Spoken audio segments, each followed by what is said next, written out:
पता चलेगा इस चीज़ के बारे में कि 2024 के अंदर एक नर्स की जो सैलरी होती है यूके के अंदर, वो कितनी होती है। बाकी भाई मैंने काफ़ी सारी चीज़ें यहाँ पे मेरा जो पेंशन है, मैं पेंशन अपनी नहीं कटवा रहा हूँ फिलहाल। मैंने मेरी जो पेंशन है वो स्टॉप की है। कुछ समय के लिए मैंने स्टॉप की है, ऐसा नहीं है कि मैं परमानेंटली मैंने स्टॉप कर दी। ये आपके ऊपर डिपेंड करता है। आपके ऊपर डिपेंड करता है कि आप एक पेंशन कटवा रहे हैं अपनी, बीच में एक आप पॉज़ ले सकते हैं, उसके बाद दोबारा से आप अपनी पेंशन स्टार्ट करवा सकते हैं। हेलो, हाँ जी, नमस्कार। मेरा नाम है संदीप चौहान, आप देख रहे हैं चौहान यूके वाइब्स। तो भाई आज की जो वीडियो है काफ़ी ज़्यादा इंपॉर्टेंट होने वाली है, तो प्लीज़ मेक श्योर इस वाली वीडियो को आप लास्ट तक ज़रूर देखें। तो आज इस वाली वीडियो के अंदर हम लोग बात करने वाले हैं मेरी सैलरी के बारे में, मेरे को कितनी तनख्वाह मिलती है हर महीने, तो उसके बारे में मैं आज बात करने वाला हूँ इस वाली वीडियो के अंदर। सबसे अच्छी चीज़ ये है कि 2024 जनवरी की सबसे पहली मेरी जो सैलरी स्लिप आई है, मतलब अभी नए साल की नई सैलरी जो मेरी आई है, वो आप सभी लोगों के सामने मैं शेयर करने वाला हूँ।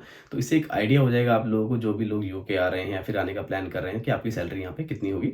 बट ये वीडियो स्टार्ट करने से पहले मैं 3 या 4 पॉइंट आपके सामने यहाँ पे रखना चाहता हूँ। सबसे पहला जो मेरा पॉइंट है वो ये है कि मैं 36 आवर्स काम करता हूँ, बट जो भी नर्स यहाँ पे आने वाली है यूके के अंदर, उनका जो कॉन्ट्रेक्चुअल आवर होते हैं वो 37.5 आवर्स होते हैं। मैंने मेरे जो आवर्स है वो कम कर दिए हैं 37.5 से, मैं अभी 36 आवर्स काम कर रहा हूँ। ये जो मैं बात कर रहा हूँ ये पर वीक की बात कर रहा हूँ, कि जो भी नर्स यहाँ पे यूके में आएगी वो पर वीक 37.5 आवर्स काम करेगी, बट मैं 36 आवर्स काम करता हूँ, है ना। दूसरी चीज़ ये है कि मैं एक कंट्री साइड में रहता हूँ, मैं किसी सिटी में नहीं रहता हूँ, जैसे मैनचेस्टर या लंदन, तो इसके अंदर मेरे को कोई एनहेंसमेंट नहीं मिलते हैं, कोई मेरे को सिटी अलाउंस यहाँ पे नहीं मिलते हैं, तो इसलिए जो मेरी सैलरी होगी उसके अंदर ये एनहेंसमेंट नहीं होंगे, है ना। तो मतलब एक मेरी बेसिक सैलरी यहाँ पे होगी। तीसरी चीज़ ये कि मैं कोई भी एक्स्ट्रा शिफ्ट जो भी करता हूँ वो मेरी जो मेन सैलरी स्लिप है उसके अंदर शो नहीं करती है ना। तो जो भी ये मैं आपको सैलरी स्लिप यहाँ पे शेयर करने वाला हूँ, इसके अंदर कोई भी इंक्रीमेंट या फिर कोई भी एडिशनल कोई पैसा नहीं होगा। जो मैंने एक्स्ट्रा शिफ्ट करी है उसका कोई यहाँ पे एडिशन नहीं होगा। ये मेरी सिर्फ बेसिक सैलरी स्लिप आप लोगों के सामने रखने वाला हूँ, और इससे ये पता चल जाएगा कि आपको बेसिक कितनी सैलरी मिलेगी। इसके अंदर कुछ एनहेंसमेंट्स हैं, जैसे कि बैंक हॉलीडेज, मेरे वीकेंड्स और मेरी नाइट, तो वो सारी चीज़ें इसके अंदर ज़रूर हैं, बट कोई एक्स्ट्रा शिफ्ट का पैसा इसके अंदर नहीं है। अब आपको ये पता चल जाएगा कि पर वीक अगर आप 36 आवर्स काम करते हैं तो आपकी कितनी सैलरी आपकी यहाँ पे आने वाली है, कितना आपका टैक्स कटेगा, कितना आपका क्या बोलते हैं इंश्योरेंस कटेगा। ये सारी चीज़ें आज मैं शेयर करने वाला हूँ इस वाली वीडियो के अंदर। मैं स्क्रीन के ऊपर अपनी सैलरी स्लिप डालता हूँ और आप लोग देखें, और मैं आप लोग को एक्सप्लेन करता हूँ कि मेरे को क्या क्या कितना कितना मिलता है। चलिए, तो जैसे कि मैंने सामने खोली हुई है मेरी सैलरी स्लिप, मैं थोड़ा इस साइड देखूंगा ताकि मेरे को भी पता चले कि मैं क्या बता रहा हूँ यहाँ पे ना। तो सबसे पहले बात करते हैं मेरे बेसिक पे की। जो मेरा पर आवर जो मुझे रेट मिलता है एनएचएस की तरफ से, वो मुझे मिलता है 15.6693 पाउंड्स पर आवर मुझे मिलते हैं, और मैं 36 आवर्स काम करता हूँ पर वीक के। तो उसके हिसाब से जो मेरी पूरे महीने की जो सैलरी आती है, नॉर्मल मेरा जो रेट है उसके हिसाब से, तो मेरी आती है 1897 पाउंड्स, है ना। तो ये मेरी सैलरी है कितने पूरे हफ्ते की, मतलब 4 वीक की, जिसके अंदर 36 आवर्स हैं, और मेरा जो एक आवर का जो रेट है वो है 15.66 पाउंड्स। आप ये लगा के यहाँ पे देख लो, आपके सामने है जो भी चीज़ें, है ना। तो इसका मतलब अगर मैं इंडियन करेंसी में बात करता हूँ, अगर मैं 1 पाउंड को 100 रुपीज़ लेके भी चलता हूँ, तो मेरे पर आवर का जो रेट है, मैं 1 घंटे काम करता हूँ तो मुझे यहाँ पे 1500 रुपये मिलते हैं, और मैं 12 घंटे की शिफ्ट करता हूँ। हफ्ते में 3 शिफ्ट मैं करता हूँ, 36 आवर्स हो गए मेरे यहाँ पे, और उसके हिसाब से मेरे को महीने के, अगर मैं खाली मेरे इनको जो आवर्स हैं इनको ही कैलकुलेट करता हूँ, तो मेरे हो गए यहाँ पे 1,89,700 समथिंग रुपीज़ मेरे यहाँ पे हो गए, है ना। तो ये मेरी नॉर्मल सैलरी है। उसके बाद बात करते हैं मेरे एनहेंसमेंट्स की, है ना। उसके अंदर आता है सबसे पहले मैंने कितने बैंक हॉलीडेज यहाँ पे काम किया है। तो मेरे जो बैंक हॉलीडेज हैं वो 24 आवर्स मतलब मैंने काम किया है, तो उसके हिसाब से जो मेरी इंक्रीमेंट है वो अगर हम लोग यहाँ पे कैलकुलेट करते हैं तो वो मुझे मिले हैं 225.64 पाउंड्स, है ना। ये मेरे को यहाँ पे मिले हैं मेरी जो बैंक हॉलीडेज। तो जब भी आप किसी बैंक हॉलीडे में काम करते हैं, बैंक हॉलीडे का मतलब होता है सरकारी छुट्टी, एक तरीके से, जैसे कि किसी ने गांधी जयंती पे काम कर लिया तो उसको एक्स्ट्रा पैसे मिल गए, किसी ने दिवाली पे काम कर लिया तो उसको एक्स्ट्रा पैसे मिल गए, किसी ने होली पे काम कर लिया तो उसको एक्स्ट्रा पैसे मिल गए। बट यहाँ पे होली दिवाली मनाई नहीं जाती, गांधी जयंती मनाई नहीं जाती, बट इनके कुछ खुद के बैंक हॉलीडेज होते हैं। तो जैसे कि क्रिसमस हो गया, है ना, और बाकी बॉक्सिंग डे हो गया, तो इनके खुद की छुट्टियां हैं, सरकारी छुट्टियां। अगर आप उन पे काम करते हैं तो वहाँ पे आपको एक्स्ट्रा सैलरी मिलती है। तो मैंने कुछ छुट्टियों में, मतलब सरकारी छुट्टियों पे काम किया था, मतलब मेरी नॉर्मल शिफ्ट थी, मेरे को नॉर्मल शिफ्ट के पैसे तो मिले ही, बट उसके साथ कुछ एडिशनल पैसे भी मिले। तो मैंने जो भी बैंक शिफ्ट, मतलब मैंने जो भी एक्स्ट्रा मैंने जो भी अपनी शिफ्टें जो बैंक हॉलीडेज थे उनके ऊपर जो मैंने करी है, तो उसके अंदर मुझे मिले हैं टोटल मिला के 22,500 रुपये। अगर हम लोग 100 के हिसाब से भी देखते हैं तो मुझे बैंक जो अपनी बैंक हॉलिडेज़ उस पे काम करने के मेरे को 22,500 रुपए वहाँ पे एक्स्ट्रा मिले हैं मेरी सैलरी के साथ। उसके बाद हम लोग बात करते हैं, अगर आप वहाँ पे देखेंगे तो नाइट ड्यूटी, मतलब मैं ज़्यादातर नाइट शिफ्ट ही प्रेफ़र करता हूँ। इसलिए क्योंकि मुझे दिन में काफ़ी सारे काम होते हैं और मैं नाइट शिफ्ट ही करता हूँ। तो मैं नाइट शिफ्ट करने के बाद, जैसे कि आप लोग को यहाँ पे दिख रहा हुआ है ना, ये नाइट शिफ्ट करने के कारण एक नर्स का हाल है ना? तो आप लोगों के सामने बाकी सारी चीज़ें ना आप लोगों को पता चल जाएगा। हाँ, तो मैं नाइट शिफ्ट ही करता हूँ। तो नाइट शिफ्ट करने के मुझे जो एनहांसमेंट्स मिले हैं वो मुझे मिले हैं 430 पाउंड्स पॉइंट 12 पेंस, है ना, मुझे ये मिले हैं। तो इसका अगर हम लोग इंडियन करेंसी में बात करते हैं तो मुझे मिले हैं 43,000 इंडियन रुपीज़ में। अगर हम लोग बात करते हैं, पैसों में बात करते हैं, रुपए में बात करते हैं, तो 43,000 रुपीज़ मेरे को मिले हैं नाइट शिफ्ट करने के। उसके बाद बात करते हैं सैटरडेज़, है ना? तो मेरे को सैटरडे में अगर मैं काम करता हूँ या फिर संडे पे मैं काम करता हूँ तो उसके भी मुझे एक्स्ट्रा पैसे मिलते हैं।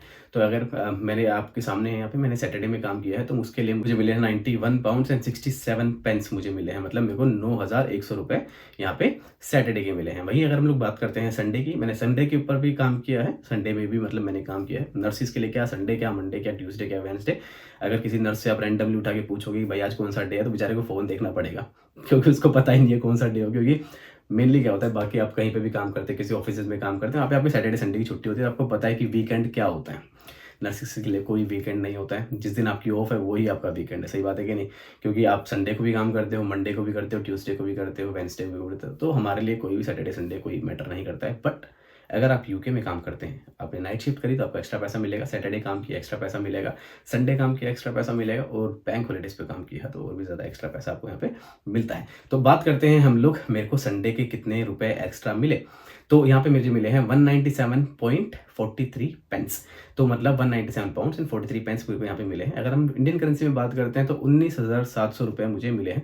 वैसे भाई जो पाउंड का रेट है काफ़ी ज़्यादा है, मैं 100 रुपीज़ यहाँ पे लेके चल रहा हूँ, है ना? तो शायद मेरे हिसाब से कितना चल रहा होगा, 103, 104, 105 के बीच में ऐसे कुछ चल रहा होगा रेट, मैंने अभी एग्जैक्ट देखा नहीं है। बट मैं 100 पाउंड्स पर आवर के हिसाब से लेके चल रहा हूँ, तो इसलिए मैंने संडे में काम किया तो मुझे मिले हैं 19,700 रुपये। तो ये मेरे पूरे मंथ की सैलरी है जो आप लोगों के सामने यहाँ पे है। इसके अंदर जो मेरी बेसिक सैलरी आई है वो आई है 1,89,700 रुपीज़। मुझे मेरे बैंक हॉलीडेज़ के जो एनहेंसमेंट्स मिले हैं वो मुझे मिले हैं 225 पाउंड्स पॉइंट 64 पेंस, मतलब 22,500 रुपये। वहीं अगर हम बात करते हैं मेरी नाइट शिफ्ट की तो मुझे वहाँ पे मिले हैं 43,000 इंडियन रुपीज़। वहीं अगर हम लोग बात करें सैटरडे की तो वहाँ पे मुझे मिले हैं 9,100 रुपीज़। अगर और उसके बाद हम लोग बात करते हैं संडे की, तो मैंने संडे पे एक्स्ट्रा काम किया है तो मतलब वो मुझे मिले हैं यहाँ पे 19,700 रुपीज़, है ना? सॉरी, मैंने यहाँ पे कोई एक्स्ट्रा काम नहीं किया है, ये मेरी नॉर्मल शिफ्ट है। मैं 36 आवर्स पर वीक काम कर रहा हूँ, उसी के अंदर ये सारे एनहेंसमेंट लग के आते हैं। जैसे कि मैं आपको एक छोटा सा एग्जांपल देता हूँ कि मैं 36 आवर्स काम करता हूँ, है ना? उसमें मेरी एक शिफ्ट लगी मंडे को, तो मुझे मंडे का रेट मिलेगा, जो मेरा सबसे ऊपर वाला जो लिखा हुआ है बेसिक पे, है ना? तो वो मुझे मिलेगा। उसके बाद मैंने एक शिफ्ट करी नाइट की, तो मतलब टोटल मिला के मेरी 3 शिफ्ट हो गई, क्योंकि 12 घंटे की एक शिफ्ट होती है, तो मैं 36 आवर्स काम करता हूँ, तो 12, 12, 12 मतलब मेरे को 3 शिफ्टें यहाँ पे करनी पड़ेंगी। तो एक शिफ्ट मैंने करी मंडे की डे, तो उसके अंदर जो ऊपर बेसिक वाला रेट है वो मुझे मिलेगा। वहीं एक शिफ्ट मैंने करी नाइट की, तो वहाँ पे जो नाइट वाला रेट है वो मुझे मिलेगा। वहीं एक शिफ्ट मैंने करी संडे की, तो जो संडे वाला रेट आपको दिख रहा है वहाँ पे, तो वो वाला रेट मुझे वहाँ पे मिलेगा। तो ऐसा होता है यहाँ पे, है ना, कि आप संडे काम करेंगे तो एक्स्ट्रा पैसा, संडे काम करेंगे एक्स्ट्रा पैसा, नाइट काम करेंगे नाइट का एक्स्ट्रा पैसा, और अगर आप बैंक हॉलीडे पे काम करते हैं तो बैंक हॉलीडे का आपका एक्स्ट्रा पैसा आपको यहाँ पे मिलता है। जैसे कि मैंने अभी क्रिसमस पे काम किया था, मैंने बॉक्सिंग डे पे काम किया था, मैंने न्यू ईयर पे काम नहीं किया, मैं घर पे सो रहा था न्यू ईयर पे, है ना? जो मेरा व्लॉग वाला चैनल है संदीप चौहान ब्लॉग्स, वो देखते होंगे तो उनको पता होगा कि मैं न्यू ईयर पे क्या कर रहा था, है ना? चलिए, उसके बाद हम लोग बात करते हैं यहाँ पे मेरे डिडक्शंस के बारे में। तो अब मेरा जो डिडक्शन है, जो पेई लिखा है वो मेरा है यहाँ पे इनकम टैक्स। मेरा इनकम टैक्स कितना कटता है, इतना अगर मैं कमाता हूँ तो जो मेरी सैलरी है ये मेरी टोटल मिला के 2 लाख, मैं नीचे देख रहा हूँ, है ना, मैं आपको बताऊँ क्योंकि मुझे याद नहीं है फिगर्स, है ना? तो 2,84,200 रुपीज़ ये मेरी टोटल सैलरी है यहाँ पे, है ना? उसके अंदर से ये सारे मैंने ऐड किया है, उसके बाद जो मेरी सैलरी निकल के आई वो आ रही है 2,84,200 रुपीज़। इसका मतलब क्या है, 2,842 पाउंड्स पॉइंट 50 पेंस मेरी महीने की तनख्वाह है। उसके बाद मेरे डिडक्शंस होते हैं इसके ऊपर से ना। डिडक्शन में मेरा जो पैसा कटा है, सबसे पहला मेरा पे, जो मेरा इनकम टैक्स है वो मेरा कटा है 358.80 पेंस मतलब 358 पाउंड्स एंड 80 पेंस मेरा यहाँ पे पैसा कटा है, मतलब लगभग मेरा 35,800 मेरा यहाँ पे इनकम टैक्स कटा है मेरी सैलरी के ऊपर। दूसरा जो मेरा डिडक्शन है वो है मेरा नेशनल इंश्योरेंस, वो मेरा कटा है 179.45 पेंस मतलब 179 पाउंड्स एंड 45 पेंस, मतलब मेरा लगभग 17,900 मेरा जो इंश्योरेंस है वो यहाँ पे नेशनल इंश्योरेंस है वो यहाँ पे कटा है ना। तो जो मेरा टैक्स मुझे कट रहा है उसके अंदर से मुझे क्या बेनिफिट मिलेगा जब मैं रिटायर होऊंगा, तो जो मेरा मेरा टैक्स है उसमें मुझे यहाँ पे सोशल पेंशन मिलेगी, मतलब अब जो लोकल पेंशन होती हैं वो मेरे को मिलती हैं।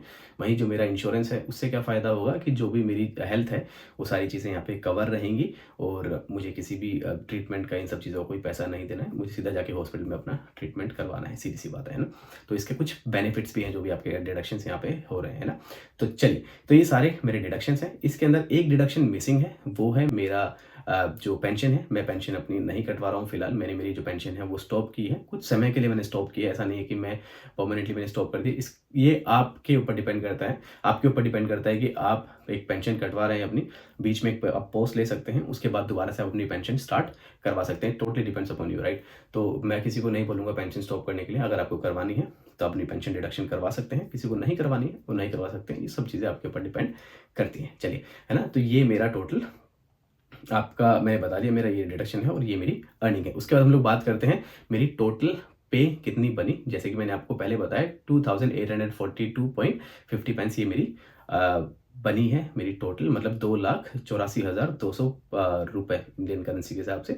टोटल जो मेरी डिडक्शंस हैं इसके अंदर से वो हुई है 538 पाउंड्स पॉइंट 25 पेंस, ये मेरा टोटल डिडक्शन हुआ है। इसके बाद जो मेरी सैलरी है वो ये डिडक्शन हटाने के बाद मेरे पास जो मंथ की एंड में जो मेरे पास सैलरी आई है वो आई है 2,304 पाउंड्स एंड 25 पेंस, ये मेरे पास यहाँ पे सैलरी आई है। तो मेरी जनवरी की जो मेरी तनख्वाह आई है, आपकी तनख्वाह लगभग 26 या 27 तारीख को वैसे नॉर्मली आ जाती है यहाँ पे आपके जनवरी के महीने में तनख्वाह, बट इस बार इन लोगों ने जल्दी दे दी सैलरी, क्योंकि पिछली बार भी इन लोगों ने काफ़ी ज़्यादा जल्दी सैलरी दे दी थी बिकॉज ऑफ क्रिसमस। तो वो जो टाइम जो गैप है कवर करने के लिए इन लोगों ने जो सैलरी है इस पर जल्दी क्रेडिट करी है ना। तो जो मेरी तनख्वाह आई है, अगर मैं इंडियन करेंसी में बात करता हूँ तो 2,30,400 रुपये मेरी तनख्वाह आई है। ये आप सभी लोगों के सामने है यहाँ पे। अब आपको ये पता चल गया कि अगर आप कंट्री साइड आते हैं तो आपकी कितनी सैलरी होगी।